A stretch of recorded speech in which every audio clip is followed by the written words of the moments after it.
निकाय चुनाव की तारीखों का ऐलान अभी भले नहीं हुआ है, लेकिन राजनीतिक दलों के दफ्तरों में दावेदारों की भीड़ बढ़ रही है। वाराणसी में महापौर की सीट के लिए भाजपा में दावेदारों की तादाद 30 तक पहुंच गई है, जबकि समाजवादी पार्टी से महापौर की सीट के लिए टिकट मांगने वालों का आंकड़ा 18 को छू रहा है। इन आंकड़ों ने दोनों दलों के लिए प्रत्याशियों के चयन के मोर्चे पर चुनौती बढ़ा दी है। इस बीच आगरा में भाजपा ने पहले ही साफ कर दिया है कि महिलाओं के लिए आरक्षित सीट पर टिकट पार्टी की सक्रिय महिला कार्यकर्ता को ही मिलेगा। सीट 1 दावेदार अनेक। शहर शहर नगर निगम को लेकर मची खींचतान की यही कहानी है।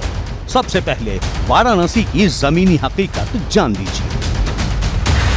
वाराणसी में महापौर की सीट के लिए भाजपा में टिकट के दावेदारों की तादाद 30 तक पहुंच गई है। इनमें मौजूदा महापौर मृदुला जायसवाल के साथ ही अशोक चौरसिया, सुधीर सिंह, क्षेत्रीय अध्यक्ष महेश चंद्र श्रीवास्तव और भाजपा के क्षेत्रीय उपाध्यक्ष विद्यासागर राव के नाम शामिल हैं। बताया जा रहा है कि ये टिकट के लिए हर मुमकिन कोशिश कर रहे हैं। देखिए, हम भारतीय जनता पार्टी के एक अनुशासित कार्यकर्ता हैं। सामान्य सीट हुई थी तो मुझको लगता है कि मैं भी शहर में अच्छा काम करता हूं। सारे हनुमान मंदिरों में हमने हनुमान चालीसा करा दी, स्कूलों में हनुमान चालीसा हो रही है। हम काशी विश्वनाथ के मुकदमे में वादी हैं। हम ही ने आंदोलन शुरू किया जिसमें आदि विश्वेश्वर अवतरित हुए हैं। तो हमको भी लगता है कि हम अच्छा काम कर रहे हैं। हमने पार्टी में आवेदन किया है। हम लोग अनुशासित कार्यकर्ता हैं, आवेदन किया है। वाराणसी मेयर की सीट पर 1995 से भाजपा का कब्जा है। भाजपा नेताओं को भरोसा है कि इस बार भी जनता उनकी पार्टी के उम्मीदवार पर ज्यादा भरोसा जताएगी, इसलिए दावेदारी की होड़ तेज है। जब से नगर निगम बना तब से भारतीय जनता पार्टी का यहाँ के मेयर सीट पर कब्जा रहा है और इस बार जो उच्च पदाधिकारी हैं उनके नामों की चर्चा कहीं न कहीं जो नेता हैं, जो उच्च पदों के लोग हैं, उनके लिए भी संशय का विषय पैदा कर रही है। गृह मंत्री अमित शाह बनारस आने वाले हैं और कहीं ना कहीं पार्टी के भीतर इस पद को, जो मेयर का पद है, उसे लेकर जो दावेदारी है, उसे लेकर जो मचाया हुआ घमासान है, उसे लेकर भी चर्चा हो सकती है। भाजपा के सामने अब सबसे बड़ी चुनौती सबको खुश रखने की है, जिससे चुनावी माहौल में मतभेद की स्थिति ना बने। इस बीच गृह मंत्री अमित शाह निकाय चुनाव से पहले काशी आ रहे हैं। संभावना है कि भाजपा संगठन के नेताओं की मेयर उम्मीदवार को लेकर उनसे भी चर्चा हो। नाम तो लोकतांत्रिक प्रक्रिया है, लोकतांत्रिक में सबका अधिकार है, सब लोग दे रहे हैं, लेकिन चयन की प्रक्रिया में जो लोग उसके योग्य होंगे उन पर विचार किया जाएगा। वाराणसी में समाजवादी पार्टी की कहानी भी अलग नहीं। समाजवादी पार्टी में महापौर की सीट के लिए टिकट मांगने वालों की संख्या 18 तक पहुंच गई है। महापौर के लिए टिकट मांग रहे ओपी सिंह को चुनाव प्रचार के लिए मैदान में भी उतर गए हैं। पूरे देश और प्रदेश में भारतीय जनता पार्टी की सरकार है। महंगाई, बेरोजगारी और भ्रष्टाचार, यह सीधे सीधे जनता इससे प्रभावित है और जनता मन बना ली है कि नगर निगम के चुनाव में भारतीय जनता पार्टी के खिलाफ वोट करना है। इसी मुद्दे को लेकर समाजवादी पार्टी निगम चुनाव के मैदान में जाएगी। इसके साथ ही मनोज राय धूपचंडी और लक्ष्मीकांत मिश्र और किसमिस गुरु का नाम भी सपा की तरफ से दावेदारों की चर्चा में ऊपर है। अब सवाल है कि सबको खुश रखकर एक उम्मीदवार पर अंतिम मुहर लगाने के लिए सपा क्या कदम उठाएगी। वाराणसी हो या फिर आगरा, निकाय चुनाव के लिए टिकट के दावेदारों की बढ़ती भीड़ भाजपा के लिए चुनौती बढ़ा रही है। आगरा में भी टिकट के लिए कार्यकर्ताओं की दफ्तर परिक्रमा जारी है।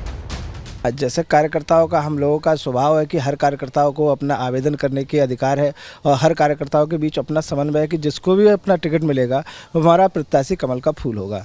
उसी नीति पे पार्टी ने सभी लोगों से आवेदन मांगे हैं, जो भी क्योंकि कार्यकर्ता हमारे घर घर जा करके संपर्क करना, उनके लोगों की चिंता करना, चाहे कोविड का कार्यकाल रहा हो। भारतीय जनता पार्टी एक ऐसी पार्टी है जो 24/7 और 365 दिन काम करती है। ये कोकर मुत्ते की तरह एक दिन में उगने वाली पार्टी नहीं है। इसके कार्यकर्ता भी वो निष्ठावान कार्यकर्ता जो 24 घंटे पार्टी को देते हैं। आगरा में हर बदलते दिन के साथ भाजपा दफ्तर में टिकट के दावेदारों की भीड़ बढ़ती जा रही है। इसे देखते हुए भाजपा ने महिलाओं के लिए आरक्षित सीट पर विशेष शर्त लगा दी है। शर्त है कि महिलाओं के लिए आरक्षित सीट पर टिकट महिला कार्यकर्ताओं को ही मिलेगा। भारतीय जनता पार्टी का जो कार्यकर्ता है आवेदन तो दे रहा है, साथ में ये भी कह रहा है जिसको भी टिकट दिया जाएगा, मुझे दिया जाएगा तो दूसरे को दिया जाएगा, जिसको भी दिया जाएगा हम सब उसको विजयी बनाने का काम करेंगे। मतलब भाजपा ने पहले ही साफ कर दिया है कि महिलाओं के लिए आरक्षित सीट पर कोई कार्यकर्ता अपनी पत्नी के लिए टिकट न मांगे। टिकट के लिए इस शर्त पर भाजपा कार्यकर्ताओं का क्या कहना है वो सुनिए। भारतीय जनता पार्टी इस समय अपने जो मूल कार्यकर्ता है, जिस कार्यकर्ता ने दिन रात पार्टी के लिए अपने रक्त से सींचा है जिस पार्टी को, उन कार्यकर्ताओं को आगे बढ़ाने का कार्य भारतीय जनता पार्टी के। अब बात कानपुर की, जहां टिकट के लिए दावेदारों की बढ़ती संख्या ने भाजपा की टेंशन बढ़ा दी है। इस बीच भाजपा ने एक नया कार्ड चला है। सपा की तरफ से विधायक इरफान सोलंकी के खिलाफ सख्त पुलिस एक्शन को भुनाया जा रहा है। भाजपा ने इसकी काट के लिए पसमानदा पासे को आगे बढ़ा दिया है। अब पार्टी यहां पसमानदा सम्मेलन करने जा रही है। पसमानदा मुस्लिम सम्मेलन का आयोजन कानपुर के जाजमऊ या फिर हलीम मुस्लिम कॉलेज में हो सकता है, जहां पसमानदा मुस्लिमों की बड़ी आबादी है। हम लोग की जो तैयारी हो रही है, अभी जो चल रही है, पूरे कानपुर से चल रही है। और इसमें ये पसमानदा ही सम्मेलन नहीं, ये मुस्लिम सम्मेलन होगा, क्योंकि आज बीजेपी से हर समाज जुड़ रहा है मुस्लिम का। अभी तक आप लोग पसमानदा पे फोकस करते थे, अब कह रहे हैं पूरे मुसलमानों को लेकर के आएंगे। हम पूरे मुसलमानों को लेकर इसलिए आ रहे हैं कि आज जो बीजेपी ने अभी तक सिर्फ दिया है मुसलमानों को, मुसलमानों से कुछ लिया नहीं है। कानपुर में मुस्लिम मतदाताओं की आबादी करीब 5 लाख है और इस आबादी में पसमानदा मुसलमानों की संख्या करीब 30% है, जिस पर भाजपा की पैनी नजर है। एबीपी गंगा के लिए वाराणसी से नीतीश पांडे, आगरा से नितिन उपाध्याय और कानपुर से रतीश त्रिवेदी के साथ ब्यूरो रिपोर्ट। मेरठ नगर निकाय चुनाव के लिए बसपा की रणनीति ने सपा और रालोद को टेंशन दे दी है। महंगाई और बेरोजगारी के मुद्दे पर नुक्कड़ सभाओं के जरिए बसपा मैदान में उतर गई है। इसी बीच मेरठ में बसपा दफ्तर में दावेदारों की बढ़ती तादाद पार्टी कार्यकर्ताओं का उत्साह बढ़ा रही है। मेरठ नगर निगम के 90 वार्ड के लिए बसपा को अब तक 400 से ज्यादा आवेदन मिल चुके हैं। पश्चिमी यूपी में इस बार बसपा पर सबकी नजरें टिकी हैं। निकाय चुनाव के लिए पार्टी ने पूरी ताकत से मैदान में उतरने का ऐलान कर रखा है। ऐसे में मुस्लिम और दलित वोट का उसका पुराना समीकरण यहाँ कितना चलेगा, इस पर चर्चा तेज है। इस बीच पार्टी के मेरठ दफ्तर में हलचल बढ़ी हुई है। मेरठ नगर निकाय चुनाव के लिए बसपा से टिकट मांगने वालों की लिस्ट हर बदलते दिन के साथ लंबी होती जा रही है। मेरठ के 90 वार्ड के लिए अब तक 400 से ज्यादा आवेदन मिल चुके हैं, जबकि महापौर की सीट के लिए बसपा को 9 आवेदन मिले हैं, जिससे बसपा का उत्साह बढ़ा हुआ है। मेरठ निगम के अंदर हमारे 400 आवेदन हमारे लगभग आ चुके हैं। अच्छा, मेयर की सीट पर? मेरा सीट पे लगभग 9 के करीब हमारे पास आवेदन आ चुके हैं। अच्छा, 9 आवेदन आ चुके हैं। जी जी जी। तो ये माना जाए कि मतलब लोगों की पसंद तो बीएसपी अभी भी बड़ी उसमें बनी हुई है। बीएसपी पहले भी पसंद थी और आज भी पसंदीदा पार्टी है सभी लोगों को। सर्व समाज के लिए काम करती है, इसलिए सर्व समाज की पसंदीदा पार्टी बीएसपी है।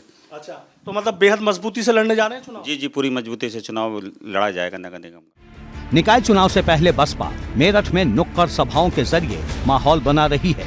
दलित मतदाताओं के साथ मुस्लिम गठजोड़ बनाने पर काम कर रही है। दावा है कि एक बार फिर मेरठ नगर निगम में बसपा की जीत का झंडा लहराएगा। बेहद मजबूती से चुनाव लड़ा जाएगा। जो हमारे मंडल के कोऑर्डिनेटर हैं, जिला कोऑर्डिनेटर हैं, जिला अध्यक्ष जी की जो टीम है, सब लगे हुए हैं, क्योंकि हमारी नुक्कड़ सभा तो अब से नहीं, काफ़ी दिन से चल रही है। तो इसलिए मजबूती से हम नगर निगम का चुनाव और नगर पंचायतों का चुनाव, नगर पालिका का चुनाव मजबूती से चुनाव लड़ेंगे। माना जा रहा है कि खतौली विधानसभा उपचुनाव में बसपा का वोट गठबंधन के पाले में चला गया, जिससे गठबंधन को मजबूती मिली। लेकिन मेरठ नगर निगम में स्थिति बिल्कुल अलग है। बसपा यहाँ मजबूती के साथ मैदान में है। दूसरा, मेरठ में सपा और रालोद को निकाय चुनाव के लिए मिले आवेदनों की संख्या बसपा के तुलना में कम है। सपा को अब तक 308 आवेदन मिले हैं, जबकि रालोद को महापौर के लिए 12 और पार्षद के लिए 70 आवेदन मिले हैं। टिकट के लिए आवेदनों का यही आंकड़ा सपा गठबंधन की टेंशन बढ़ा रहा है। देखिए, मैं नहीं समझता, ये तो खैर राजनीतिक दल हैं और बहुजन समाज पार्टी भी आपने निकाय चुनाव में तो सभी राजनीतिक दल लड़ रहे हैं। आम आदमी पार्टी भी लड़ रही है, ओवैसी भी चुनाव मैदान में उतर रहे हैं, कांग्रेस भी लड़ रही है, सबके पास आवेदन भी आ रहे हैं, इसी तरह आवेदन आ रहे हैं जैसे उनके पास भी आ रहे हैं।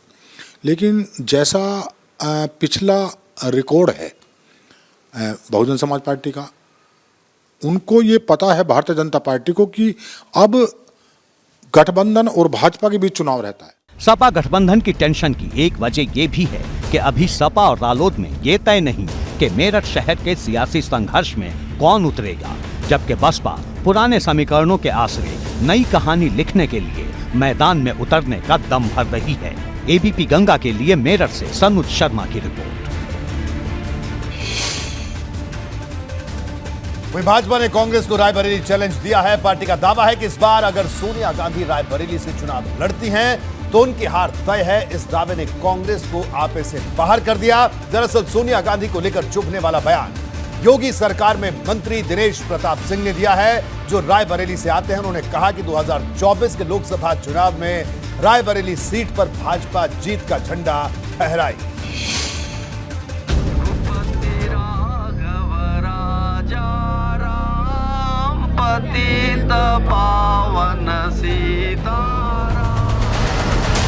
यूपी की जमीन पर भारत जोड़ो के नारे के साथ कांग्रेस पूरी ताकत लगा रही है। कोशिश ये साबित करने की है कि जमीन पर कार्यकर्ताओं की फौज में हम भी किसी से कम नहीं। लेकिन भाजपा ने उसे सीधी चुनौती दे डाली है। एक दिन पहले कांग्रेस के प्रांतीय अध्यक्ष अजय राय ने कहा था कि राहुल गांधी अमेठी से 2024 में फिर से लोकसभा चुनाव लड़ सकते हैं। इस पर अभी सियासत गरमाई ही थी कि भाजपा ने कांग्रेस को रायबरेली में भी इस बार हराने का ऐलान कर डाला। यूपी सरकार में मंत्री दिनेश प्रताप सिंह ने रायबरेली की सांसद सोनिया गांधी पर सीधे सवाल खड़े किए और दावा किया कि यूपी में भाजपा इस बार सभी 80 सीटें जीतेगी। हाँ, निसंदेह मैं कह सकता हूँ कि रायबरेली कांग्रेस का गढ़ पहले कहा जाता था, लेकिन आज की तारीख में ग्राम प्रधान से लेकर के विधायक तक कोई भी कांग्रेस पार्टी का नहीं है। सिर्फ सांसद हैं सोनिया गांधी, इसमें भी कोई दो राय नहीं।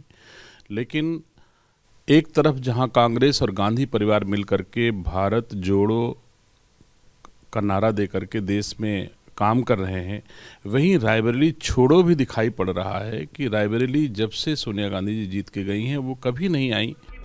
दिनेश प्रताप सिंह रायबरेली से आते हैं। उनका दावा है कि विपक्ष कुछ भी कर ले, 2024 में मोदी को हरा नहीं सकता।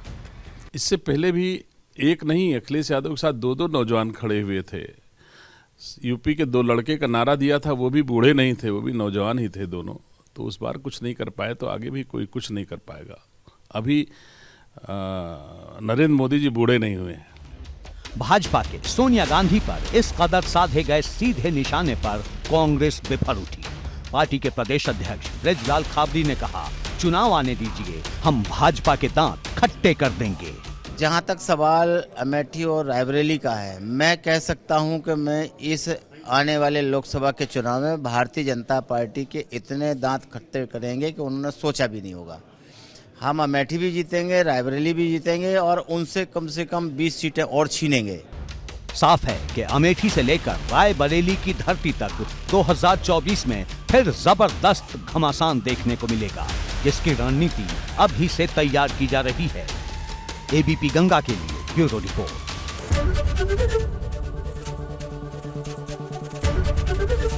एबीपी गंगा, खबर आपकी, जुबान आपकी।